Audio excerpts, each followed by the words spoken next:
Iyalah, saya pun turut bersedih uh, oleh sebab jadi apabila orang tidak memberi kepentingan kepada bahasa, tidak menghormati bahasa. Ada satu perkara saya nak maklumkan pada kerajaan. Usaha kita nak memartabatkan kembali bahasa kebangsaan tidak akan lagi berjaya.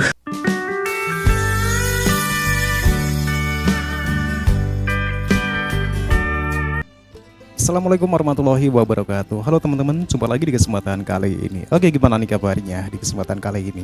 Oke, buat teman-teman yang tonton video ini, seperti biasanya saya harapkan mudah-mudahan teman-teman selalu dalam kondisi sehat walafiat dan selalu berbahagia. Oke, jangan lupa dukung channel ini dengan cara like juga subscribe. Baik, mau reaksi sebuah video dengan judul Bahasa Indonesia Mendunia, Bahasa Melayu Kian Terhimpit. Oke, seperti apa videonya? Kita akan lihat sebelum kita berkomentar. Setelah ditetapkannya bahasa Indonesia di UNESCO, bahasa Melayu kian terjepit dengan keputusan UNESCO yang mencantumkan bahasa Indonesia ke dalam bahasa dunia. Bahasa Melayu semakin susah berkembang lantaran jumlah penutur yang semakin berkurang. Polemik yang semakin rumit akan dirasakan jika bahasa Melayu tetap berada dalam situasi yang tidak konsisten di Malaysia. Dari dulu lagi, sejak 6 tahun yang lepas, kita cuma menegaskan supaya sains dan matematik sahaja yang perlu diajari dan dipelajari dalam bahasa Inggeris. Kita tidak mengatakan hapuskan bahasa Malaysia. Malah sebabnya ialah kalau kita tengok dalam dunia 504 juta orang yang sedang bertutur dalam bahasa Inggeris. Kalau kita tengok ini adalah termasuk 54 negara. Ya, kalau kita tengok buku terbitan pula, buku-buku yang diterbit di bahasa Inggeris adalah 520,000 buah. China ini pula diikuti oleh China, iaitu 440,000 buku. Malah bahasa Malaysia atau bahasa Indonesia, kalau kita kumpulkan sekali, ia adalah cuma 41,000 buku terbitan. Dan kalau kita tengok angka internet ini lebih lagi, sebab bahasa Inggeris kita dapati bahawa ada 800 juta pengguna dalam bahasa Inggeris. Nah, kalau kita bandingkan kepada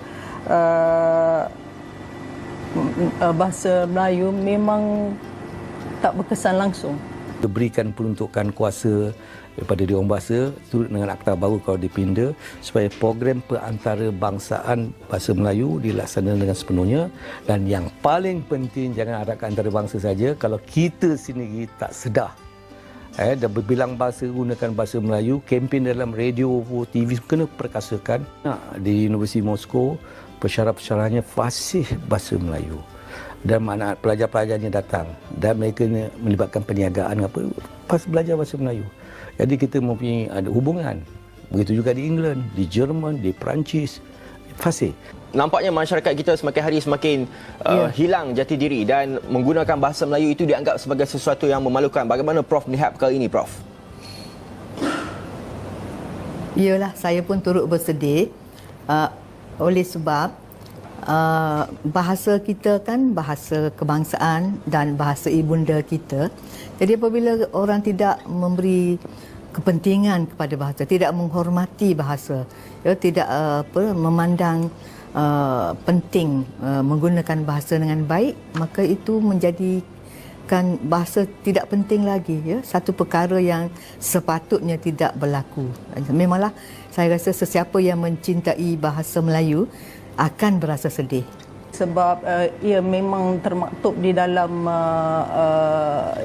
perlembagaan negara. Jangan salah faham, cuma bahasa Malaysia tu adalah satu bahasa yang amat merdu. Dan tapi kenapa kita hendakkan bahasa Inggeris ditekankan adalah sebab bahasa Inggeris itu adalah bahasa ilmu buat masa sekarang. Tak ada siapa pun menafikan kepentingan bahasa Inggeris. Bahkan kita patut belajar bahasa Inggeris dalam situasi dunia yang global ini. Yang ditekankan ialah jangan kita mengabaikan bahasa kebangsaan kita. Ada soal jati diri, maruah bangsa dan sebagainya. Kita mahu supaya rakyat Malaysia menguasai dan menggunakan bahasa Melayu dengan baik. Amat eloklah kalau dia juga menggunakan bahasa Inggeris dengan baik. Yang dirisaukan sekarang ialah seolah-olah bahasa Melayu dipinggirkan. Yang dipentingkan ialah bahasa Inggeris. Memang bahasa Inggeris itu penting bagi ilmu, tapi bagi jati diri, maruah bangsa, rasa megah dengan keadaan negara kita, bahasa Melayu lah bahasa yang menjadi lambangnya. Bahasa negara, saya rujuk wasiat yang ke-6. Kita jangan lupa di mana bermulanya ya, pentingnya sebagai rakyat Malaysia, dan dalam perlembagaan negara pun ada menyatakan tentang urusan rasmi perlu menggunakan dan mengutamakan bahasa Melayu, dan pada masa sama kita mengetepikan bahasa lain ya, dengan syarat utamakan dulu terlebih dahulu bahasa Melayu. Dan bahasa Melayu kita lihat sebagai satu identiti negara yang tanpa nilai bahasa Melayu, maka manalah identiti kita di situ. Dan saya setuju dengan Hafiz kata tadi, memang pentingnya adanya kursus-kursus yang diadakan ya, untuk orang kata memanfaatkan lagi, memartabatkan lagi bahasa Melayu. Kita memang sangat menyanjung tinggi dia bahasa pusaka, dan juga mungkin ya daripada yang lain-lain yang turut serta bersama untuk mewujudkan lagi ataupun mengadakan lebih banyak program-program yang memartabatkan bahasa Melayu. Yang baru-baru ni pidato, dan kita pun akan ada di tempat diraja pada 20 Disember ini. Jadi ini semua adalah orang kata program-program yang boleh mengangkat bahasa Melayu.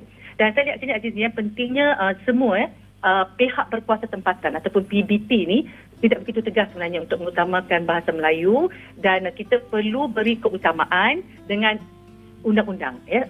Ketegasan undang-undang di sini, di mana enactment PBT itu perlu kita teluskan atau kita lihat lebih menjurus melihat kepada bukan saja kita berkata-kata, tapi tindakan Azizi perlu ada, supaya ada satu tindakan di mana daripada apa yang diamanat daripada Perdana Menteri kita, maka kita gerak sekarang. Perdana Menteri mesti memberi contoh, lagi dalam university mungkin memberi bahasa Melayu sebagai bahasa kursus bahasa yang utama selama 1 tahun dan sebagainya. Lagi jadi memberi kepada bahasa Melayu seperti saya mengatakan tadi, jadi status bahasa yang sangat berfaedah untuk orang. Itulah ramai penduduk yang bercakap dalam bahasa Melayu. Saya selalu nasihat saya kata, mengapa itu mengadakan simposium atau konferensi persidangan ini, resipi ialah sangat senang ya. Cakaplah bahasa Melayu, tulislah dalam bahasa Melayu ya. Jadi segala-galanya akan baik. Malaysia dah jadi bahasa rasmi ke-10 UNESCO. Bayangkan, dengan pengiktirafan ini, maka bahasa Indonesia akan menjadi sangat terkenal. Dan saya yakin akan lebih banyak kelas belajar bahasa Indonesia akan dibuka di seluruh dunia. Selepas pengiktirafan UNESCO, saya juga berani jamin satu persatu pertubuhan besar dunia akan turut mengiktiraf bahasa Indonesia sebagai bahasa rasmi. Dan jangan terkejut kalau bahasa utama ASEAN nanti pun akan jadi bahasa Indonesia. Pada waktu itu, bahasa Melayu kita tak akan lagi dilihat, dan perjuangan untuk mengangkat bahasa kebangsaan sebagai bahasa dunia tidak lagi akan berjaya.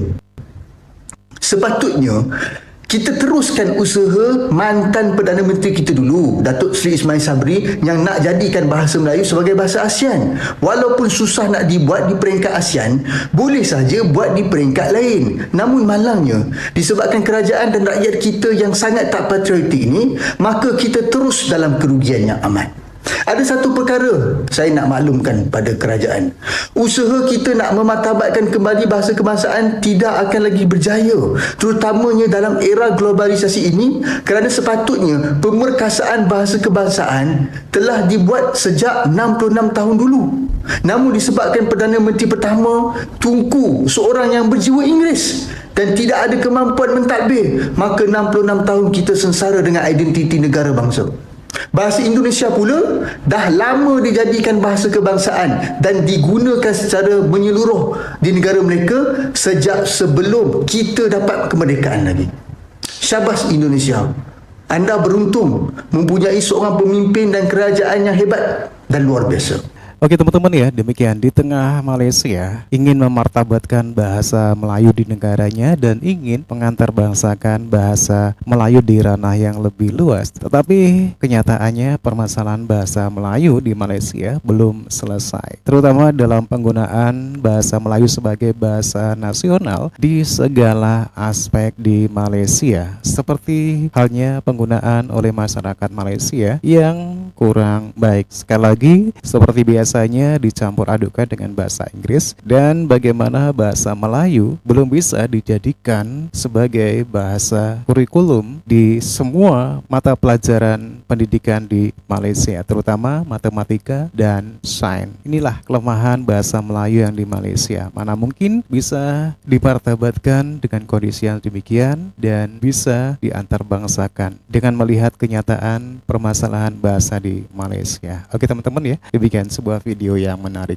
Menurut teman-teman gimana? Silakan teman-teman bisa berkomentar dan jangan lupa like, subscribe channel ini. Terima kasih. Sampai jumpa lagi di video berikutnya. Wassalamualaikum warahmatullahi wabarakatuh.